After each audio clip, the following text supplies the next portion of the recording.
4 3នេះគឺជាពេលវេលាដែលយើងនៅសល់ត្រឹមតែ5វិនាទីតែប៉ុណ្ណោះផ្ទៃមេឃខ្យល់ដកដង្ហើមមហាសមុទ្រនិងដីដែលអ្នកកំពុងឈរនេះនឹងត្រូវរលាយបាត់ហើយក្នុងការរាប់ថយក្រោយនេះនឹងធ្វើឲ្យពិភពលោកទាំងមូលនឹងប្រែទៅជាកំទេចកំទីលោហៈធាតុហើយរឿងទាំងអស់នេះនឹងកើតឡើងបើសិនបើកម្លាំងមួយនៅក្នុងភពផែនដីនេះត្រូវបានបាត់នោះគឺកម្លាំងទំនាញផែនដីសួស្តីអ្នកទាំងអស់គ្នាខ្ញុំឈ្មោះ David តោះទៅដឹងនឹងទាំងអស់គ្នាមុននឹងចាប់ផ្ដើមវីដេអូដែរខ្ញុំសូមណែនាំមកទាំងអស់មួយដែលមានឈ្មោះថា Meliora ហើយវាមាន4ក្លិនសម្រាប់ទាំងបរិសុទ្ធនិងនារីក្លិនរបស់វានីមួយៗ inspire ដោយ brand ទាំងអស់ល្បីៗតែម្ដងសម្រាប់អ្នកទាំងអស់គ្នាចង់បានខ្ញុំមានតម្លៃពិសេសជូនហើយ link Telegram នៅក្នុង description នៅខាងក្រោមមេឃបាក់ធ្លាក់មកដីហើយពាក្យនេះគឺជាភាពភ័យខ្លាចដែលនិយាយតាំងពីបុរាណមកហើយពាក្យច្រើនយើងក៏ធ្លាប់ឮពីនេះដែរវាគឺជាសញ្ញានៃអាសន្នទាំងស្រុងតែម្ដងចុះបើសិនបើរឿងទាំងអស់នេះកើតឡើងពិតមែនប៉ុន្តែមិនមែនមេឃបាក់ធ្លាក់មកដីនោះទេក៏ប៉ុន្តែផ្ទុយទៅវិញវាគឺជាការស្រូបទាញវត្ថុធាតុទាំងអស់នៅក្នុងពិភពលោកយើងនេះទៅក្នុងលំហអាកាសទៅវិញជាមួយគ្នានេះដែរទាំងមហាសមុទ្រទាំងឡាយដើមឈើខ្ពស់ៗរថយន្តលើដងផ្លូវថ្នល់បេតុងស្ពានដែលយើងពឹងផ្អែកទៅលើទាំងអស់នេះហើយសូម្បីតែស្នូលផែនដីក៏ត្រូវបានបាត់បង់ផងដែរនិយាយរួមទៅសូម្បីតែអ្នកទាំងអស់គ្នាក៏បានស្រូបទៅផងដែរហើយអ្វីៗទាំងអស់នៅលើពិភពលោកយើងនេះនឹងជួបដំណើរការដ៏ព្រៃផ្សៃមួយនេះដែលគួរឲ្យខ្លាចហើយខ្លីបំផុតដែលមិនធ្លាប់មានយើងកម្រគិតអំពីទំនាញផែនដីណាស់វាគឺជាយុទ្ធការដែលមើលមិនឃើញហើយស្ងាត់ស្ងៀមនៃជីវិតរបស់យើងនៅពេលដែលយើងចាប់កំណត់មកយើងចាត់ទុកវាជារឿងធម្មតាក៏ដោយសារតែយើងស្ថិតនៅក្នុងទំនាញផែនដីរបស់យើងស្រាប់លើកលែងតែមនុស្សមួយចំនួនតូចបំផុតដែលបានចាក់ចេញពីទំនាញផែនដីស្ថិតនៅក្នុងកន្លងអវកាស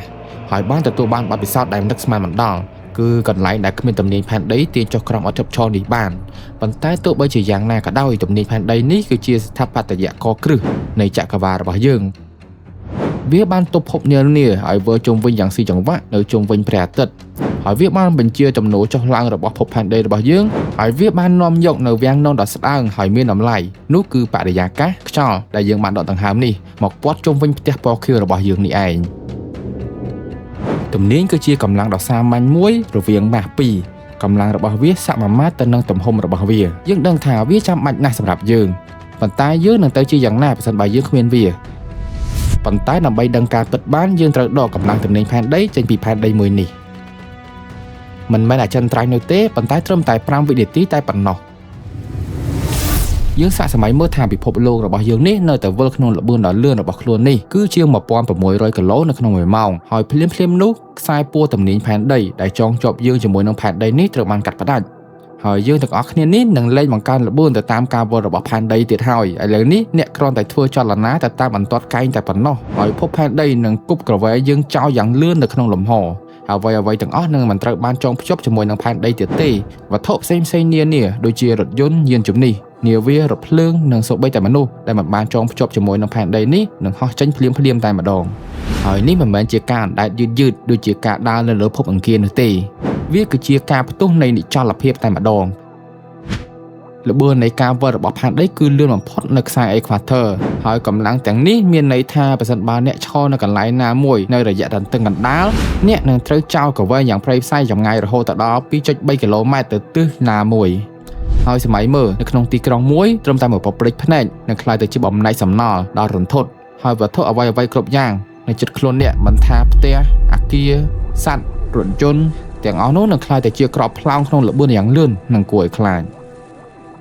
ហើយគ្រោះថ្នាក់ទៅលើរាងកាយពីបំណែកទាំងអស់នេះគ្រាន់តែជាការចាប់ផ្ដើមតែប៉ុណ្ណោះភពផែនដីរបស់យើងនេះបានធ្លាក់ចូលក្នុងមហន្តរាយ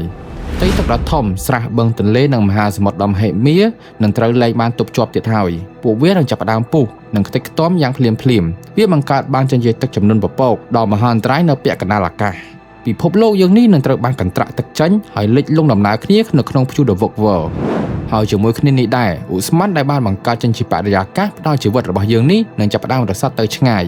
បានរត់គេចយ៉ាងលឿនទៅក្នុងភាពទទេនៃបរិយាកាសយើងមិនត្រឹមតែបាត់បង់អុកស៊ីហ្សែនដ៏ច្រើនប៉ុណ្ណោះទេប៉ុន្តែការធ្លាក់ចុះភ្លាមនេះនិងកម្លាំងខ្លាំងនៃសម្ពាធខ្យល់នោះបំផ្លាញយ៉ាងឃោរឃៅតែម្ដងហើយផ្នែកដែលងាយរងគ្រោះបំផុតនៃរាងកាយរបស់យើងនោះគឺក្រដាសត្រជាក់ แต่เจี๊ยរបស់យើងនឹងផ្ទុះភ្លាមតែម្ដងហើយនេះគឺជាការឈឺចាប់ដែលពិបាកទ្រាំនឹងធ្វើឲ្យអ្នកពិបាកនៅក្នុងការតស៊ូរកតុល្យភាពក៏ព្រោះតែយើងកំពុងតែថត់ដង្ហើមវង្វេងនិងកន្ត្រាក់ទៅកាន់បរិយាកាសទៅទៀតផែនដីរបស់យើងនេះគឺជាម៉ាស់ថ្មនិងលោហៈរលាយដែលត្រូវបានទប់ជាប់ដោយទំនាយរបស់ខ្លួនឯងដ៏មហិមានេះឯងប៉ុន្តែប្រសិនបើគ្មានការបង្ហាត់ដ៏ធំនោះទេស្នូលខាងក្នុងរបស់ផែនដីដែលបានសង្កត់នឹងចាប់ផ្ដើមរីកធំឡើង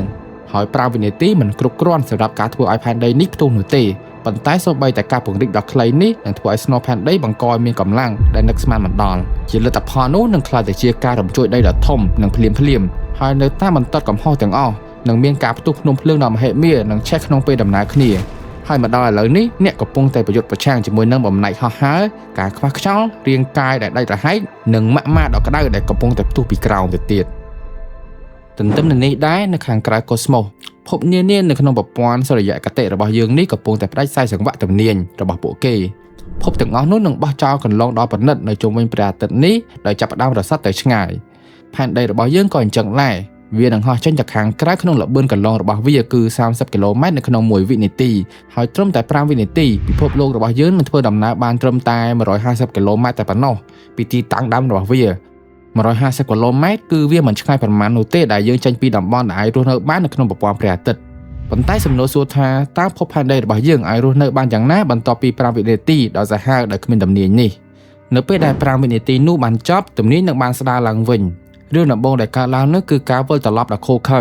អ្នកទាំងអស់គ្នានឹងត្រូវបោកផ្ទប់ជាមួយនឹងដីឬក៏អ្វីមួយនៅខាងក្រោមនោះជាមួយនឹងកម្លាំងទំនាញពេញលេញនៃល្បឿនដែលធ្លាក់របស់អ្នកហើយប្រសិនបើការធ្លាក់នឹងប៉ះទង្គិចនោះមិនបានសម្លាប់អ្នកនោះទេអ្នកក៏ត្រូវបានរងកំទេចដោយទម្ងន់ដ៏មហិមានៃវត្ថុដែលកំពុងធ្លាក់មកលើអ្នកនេះដែរវាមានដូចជារថយន្តកុងតឺន័រសំណល់អគារឬក៏អ្វីៗផ្សេងៗដែលធ្លាក់មកលើអ្នកហើយប្រសិនបើអ្នកនៅតែនៅរស់នោះគឺសំណាងខ្លាំងមែនទែនទៅហើយបន្ទាប់ពីនេះមកទំនាញនឹងចាប់ផ្ដើមទាញយកអុកស៊ីហ្សែនត្រឡប់មកកាន់ផែនដីវិញភ្លាមដោយស្ដារយកបរិយាកាសឡើងមកវិញប៉ុន្តែការខូចខាតនៃរចនាសម្ព័ន្ធដែលបានកាត់ឡើងទៅហើយការរំជួយដីដ៏ធំនិងការផ្ទុះភ្នំភ្លើងនៅតែបន្តខណៈពេលដែលស្នូលផែនដីរបស់យើងនេះកំពុងតែបង្ហាប់ឡើងវិញយ៉ាងខ្លាំងក្លា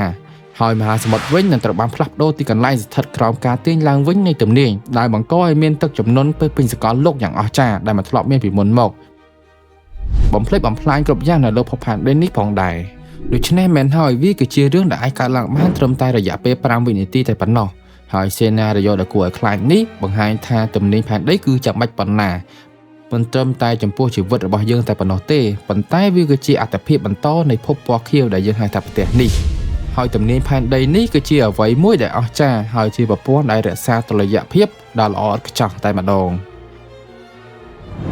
ដូច្នេះវីដេអូថ្ងៃនេះមានតែប៉ុណ្្នឹងទេសូមអរគុណគ្រប់គ្នាសម្រាប់ការទស្សនាវីដេអូនេះបើអ្នកទាំងអស់គ្នាពេញចិត្តសូមកុំភ្លេចចុច like និង subscribe អ្នកទាំងអស់គ្នាក៏អាចចូលមើលវីដេអូផ្សេងៗរបស់ខ្ញុំបានផងដែរសូមអរគុណ